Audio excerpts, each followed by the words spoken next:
In recent days, the national conversation has been dominated by a relentless storm of economic policies, political rhetoric, and international disputes that seem to upend the very fabric of American economic stability.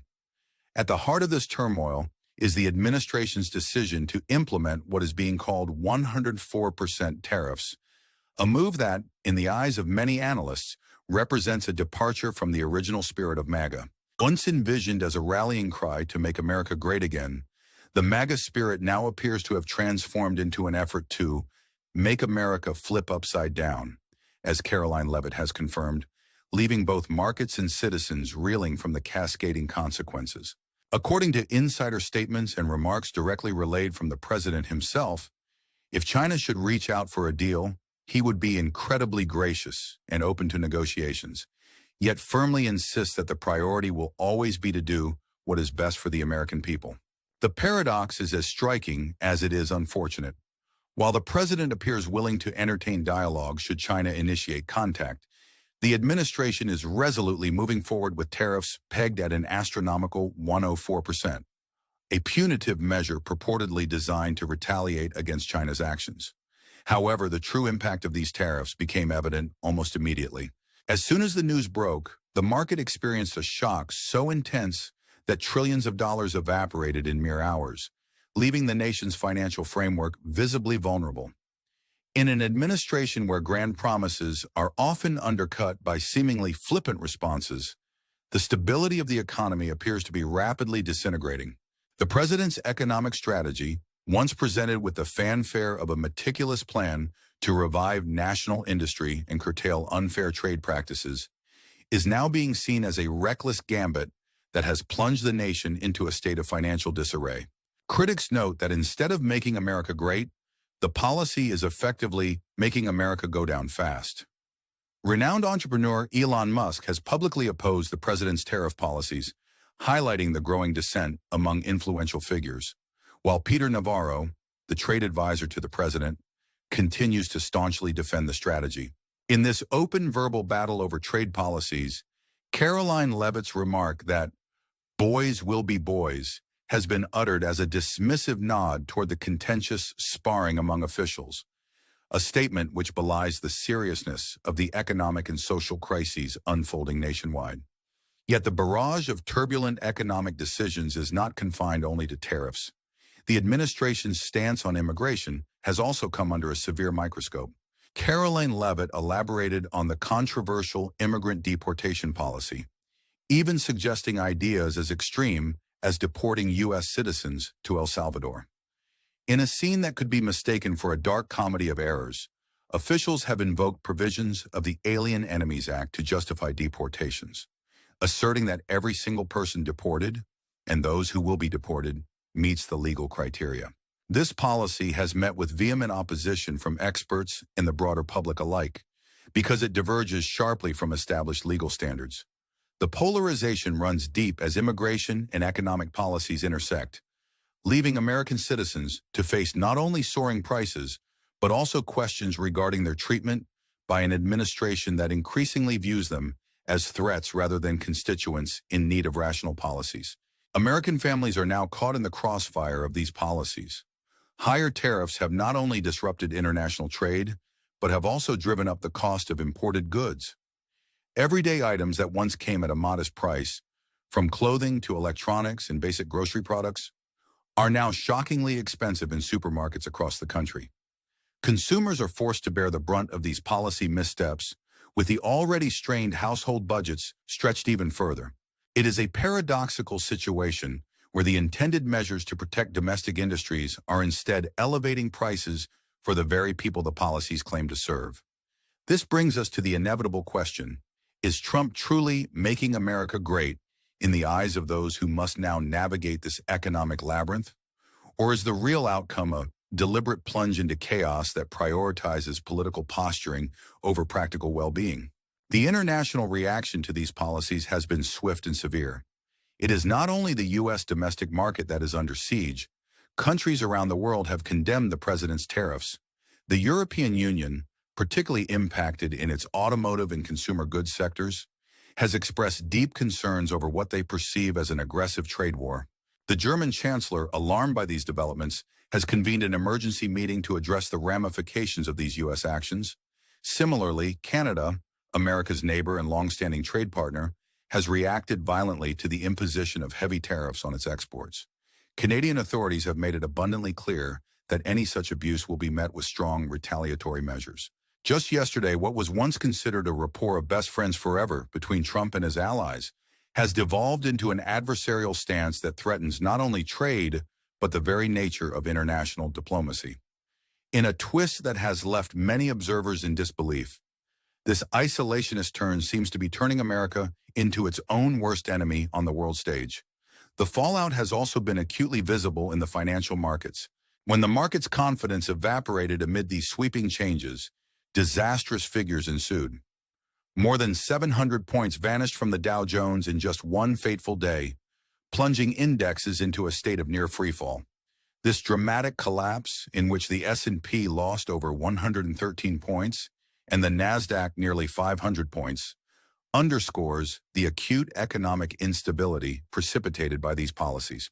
Yet while the numbers speak a sordid truth about the national economic decline, with GDP contracting by negative 3.8% compared to a recent projection of plus 3.9% just 8 weeks ago, the administration's response has been characterized by vague statements and symbolic gestures rather than concrete solutions. One high-ranking official even remarked that instead of offering tangible remedies to soaring prices, the focus remained on defending past actions, while the American public continued to suffer. At a press conference that garnered global attention, the atmosphere was charged with tension and contradictions. During this briefing, the White House's chief spokesperson left the audience tethered between confusion and outrage. When pressed on issues ranging from domestic automotive pricing to the handling of sensitive military leaks via questionable messaging platforms, Caroline Leavitt's responses were fraught with evasiveness and non-committal phrases that added fuel to the fire. In one instance, when a reporter asked a fundamental question regarding the administration's economic policy, Leavitt deferred the conversation to past achievements, notably referencing what President Trump accomplished in his first term.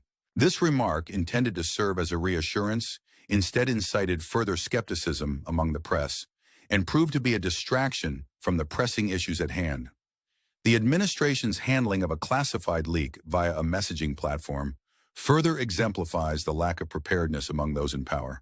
When queried about the leak of sensitive military plans, Leavitt's terse response, that the case is closed, provided little insight into the measures being taken to ensure such incidents do not recur. This response did nothing to alleviate the mounting concerns of veterans, military families, and national security experts who remain unsure about the integrity of the nation's defense protocols. It is a classic case of deflection at a time when transparency is needed the most. In an administration where officials appear more engaged in internal squabbles than in addressing crises of national importance, the future remains lit with uncertainty and trepidation. The dramatic impact on the stock market has not gone unnoticed by the broader public either. When questions were raised about the plight of retirees and individuals living on fixed incomes, who are now watching their 401k savings evaporate in real time, the president's assurances of daily efforts to address these concerns rang hollow. Instead of presenting a viable plan aimed at bolstering an economy in freefall, the spokesperson's reiterated promises echoed hollowly, leaving the public with an ever-widening sense of betrayal. This collapse is not simply a financial phenomenon. It is a human crisis, as the lives of everyday Americans, many of whom are already struggling to make ends meet, are left in limbo, their futures shrouded by an economy that seems to have spiraled out of control.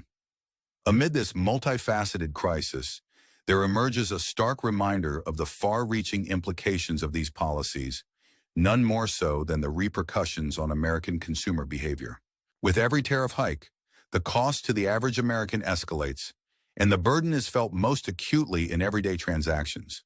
Supermarkets, once bastions of reliable pricing, now function as grim showcases of inflation and inflated prices on essential goods.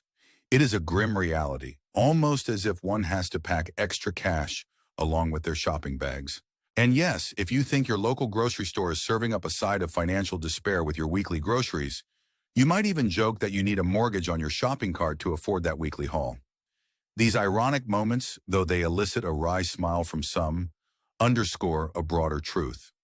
Policies that were intended to protect American industries are, in fact, undermining the economic security of the country at its very foundation. For those watching this report, if you find yourself both intrigued and equally perturbed by these unfolding events, consider subscribing to our channel and sharing your thoughts in the comments below. Your engagement is crucial, and every like or comment not only keeps you informed, but also helps generate a community that is highly aware of how our economy is being managed at the highest levels. It is through such active involvement that change, however incremental, starts to take shape. Meanwhile, the situation has grown even more chaotic, with the specter of a third term being casually mentioned during press briefings. When a reporter inquired whether the president might consider running for a third term, given the current economic instability, the response was measured and ambiguous. With a slight smile, the president acknowledged that there are methods there, a statement that, rather than quelling speculations, ignited further doubts about his true intentions. The administration's flirtation with bypassing constitutional norms by hinting at possibilities outside the four-year term has left the American public asking, can the same leader who has overseen such dramatic shifts in policy and economic fortunes truly be trusted to steer the country away from disaster? The question lingers, resonating in the minds of voters who are justifiably concerned about the erosion of legal and constitutional limits on presidential power. Adding another layer of irony to an already convoluted narrative is the manner in which even some supporters of the administration have begun to question its strategy. Fox News, historically a staunch ally, found itself having to advise caution when officials like Caroline Leavitt, faced with the ramifications of 100% buy-in on tariffs, resorted to statements that hardly reassured the market. It is as if the administration's economic policies have become a masterclass in how not to manage an economy, an instructive guide replete with unintended humor. One might say that if this were a comedy, Trump would have a shot at winning an Oscar for Best Leading Actor as he transforms policy promises into what can only be described as an economic catastrophe. Turning to international developments, the repercussions of these tariff policies have reverberated beyond American borders, particularly affecting relations with Canada. Canadian Prime Minister Mark Carney recently announced that Canada would impose a 25% tariff on all U.S. cars that do not comply with trade agreements such as USMCA. Unlike the spontaneous and haphazard approach seen in the United States, Canada has clearly outlined a deliberate strategy to counteract what it deems as unjustified, illegal, and misguided tariffs. The situation is grave, with Canadian officials warning that their once thriving tourism sector is now suffering precipitous declines. Reports indicate that tourism from Canada to the U.S. has fallen by between 75 and 80%, an unprecedented drop that is already impacting local economies in states like Florida and Maine, states that once thrived on the steady influx of Canadian travelers. With nearly 4 times higher losses than even the most pessimistic projections, the American tourism industry finds itself in a state of emergency reminiscent of a financial winter. The cascading effects extend to other critical sectors as well. Canadian investors who have historically been instrumental in the U.S. real estate market are now beginning to pull back, and the snowbird phenomenon, where many Canadians spend their winters in the United States, is currently under threat. With fears driven not by inflation or property values, but by concerns over social instability and harsh immigration policies, Canadians are reconsidering their long-term investments in the U.S.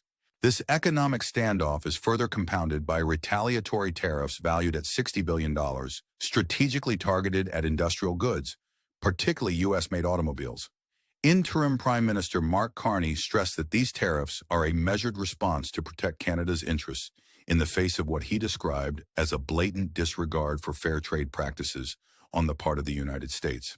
As tensions mount and mutual distrust deepens, it is becoming increasingly apparent that the current policies could irreparably damage one of America's most crucial trade relationships. In what might be the most dramatic expression of this geopolitical tension, American markets have experienced unprecedented volatility. In just 2 short days, the U.S. stock market witnessed a staggering loss of $6.4 trillion, sending shockwaves through major financial indexes. The Dow Jones, S&P 500, and NASDAQ all tumbled as investors scrambled to come to grips with the economic uncertainty. This collapse is not merely a statistical blip. It represents a profound shift that has unsettled not only Wall Street, but also the everyday investor, whose retirement funds and savings are now imperiled. As the market continues to plummet, investors are left with little recourse, their savings evaporating almost as rapidly as the promises of economic revival. In an ironic twist that could be mistaken for a scripted scene in a dystopian drama, one might quip that if the stock market were a roller coaster, Americans are now experiencing the most stomach-churning drop imaginable. Although, at least in an amusement park ride, you're provided with a seatbelt to hold on tight. It is not lost on anyone that the administration's handling of these crises is laced with contradictions.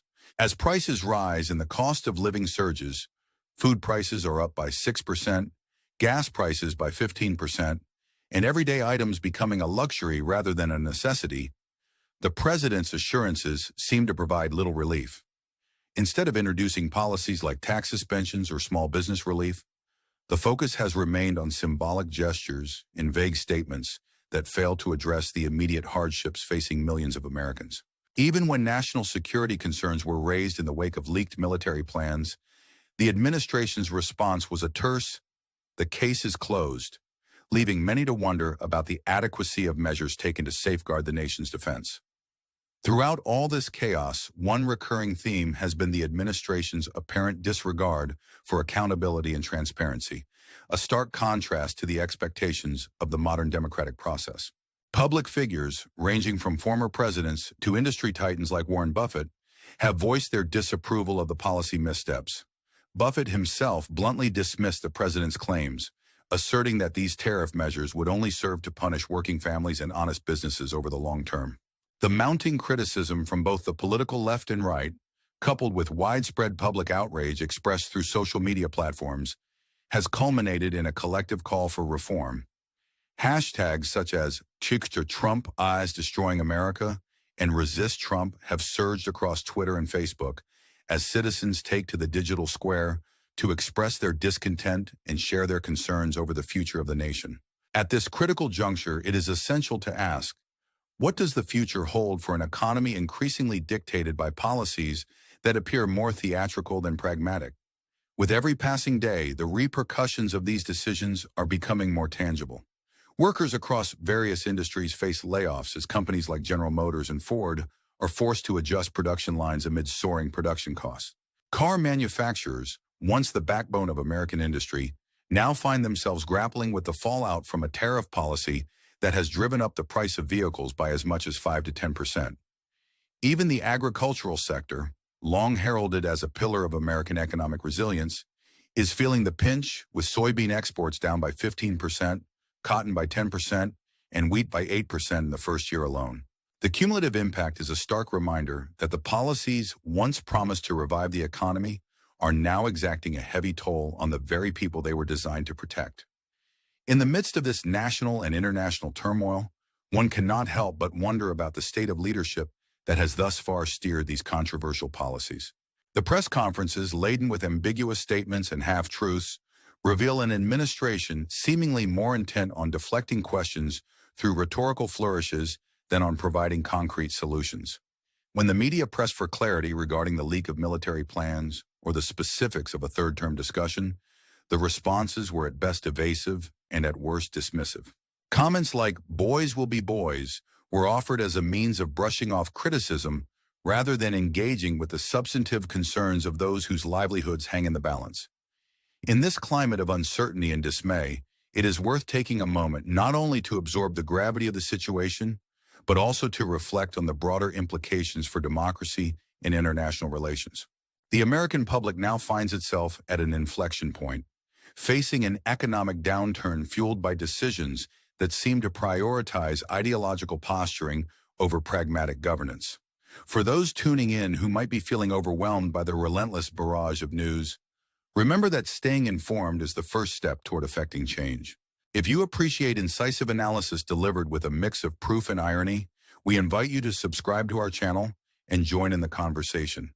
Your insights and critiques are as important as the headlines flashing on your screen. At the end of the day, the true measure of political leadership lies not in its ability to invoke catchy slogans, but in its capacity to safeguard the well-being of its citizens. With every tariff imposed, every policy draconianly enforced, and every dismissive comment made in press briefings, the nation's already beleaguered economy sinks further into uncertainty. The irony is palpable. While the administration proclaims that it is saving America with tariffs, the repercussions are evident in the daily lives of millions who now face a future beset by inflated prices, job losses, and a deepening mistrust of those in power. So we ask you, the viewers, do you believe that the current policies are steering the nation toward a brighter future? Or are they simply accelerating a slide into chaos? Your perspective matters immensely. Share your thoughts in the comments below and join a broader dialogue on the direction of our great nation. In summation, the current scenario represents a complex and multifaceted crisis that intertwines international trade disputes, domestic policy missteps, and economic downturns in a web of acutely felt consequences. The dramatic shifts in market values, the controversial stances on immigration, and the bruising international disputes with allies like Canada are painting a picture of a nation grappling with its identity. It is a situation that demands an analytical yet emotionally resonant response, one that looks at the hard figures, a staggering $6.4 trillion loss from the stock market in just 2 days, and juxtaposes them with the heart-wrenching reality of everyday American struggles. With each new development, it becomes clearer that while the administration may be intent on rewriting the rules of engagement on the global stage, the cost of such recklessness is borne by the citizens in their day-to-day lives. As American institutions and international partners attempt to recalibrate in the wake of these sweeping policy changes, the question remains, can sound economic principles and genuine accountability restore stability, or will the cycle of impulsive decisions continue to erode both trust and prosperity? History will undoubtedly record these moments with a blend of dramatic intensity and analytical rigor. And while a few ironic smiles may emerge amid the chaos, reminding us that sometimes, even in the darkest hours, humor finds its way, in the end, the stakes are too high for levity to be a substitute for decisive action. Keep watching, keep questioning, and don't forget to hit that subscribe button if you want to stay informed about every twist and turn of this unfolding saga. After all, when the nation's fate hangs in the balance, every informed voice counts.